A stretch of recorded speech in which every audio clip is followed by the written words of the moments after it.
રાષ્ટ્રપિતા મહાત્મા ગાંધીની યાદમાં એક પ્રજાની એક સરસ ખાદીના કાપડ અને એમની જે વિચારધારણા હતી કે ભાઈ સૂતરની જે હોય ખાદી એ દરેક વ્યક્તિ પહેરે અને નાનામાં નાના માણસને રોજગારી મળે એ માટેની એમની જે યોજના હતી એ યોજના સાર્થક કરી ખાદી ગ્રામોદ્યોગ ભંડાર ગામે ગામ સમગ્ર ગુજરાતમાં આજે જે ખોલવામાં આવ્યા છે એવા જે એકમ જે છેલ્લા 45 વર્ષથી માલપુરમાં ચાલી રહ્યો છે એનું નવીન અદ્યતન મકાનનું આજે ઉદ્ઘાટન થઈ રહ્યું છે।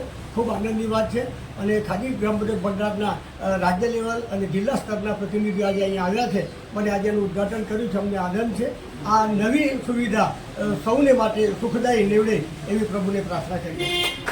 મારું નામ પટેલ જનકભાઈ શંકરભાઈ, ગ્રામલક્ષ્મી ખાદી ભંડાર વાડજ એના સૌજન્ય રૂપે અહીંયા માલપુર શાખામાં આજે નવા મકાનનું ઓપનિંગ કરવામાં આવ્યું। એમાં આજે સર્વે ગામના ડેપ્યુટી સરપંચશ્રી અને ટ્રસ્ટીશ્રીઓ બધા હાજર રહી આજે ઓપનિંગ કરવામાં આવ્યું।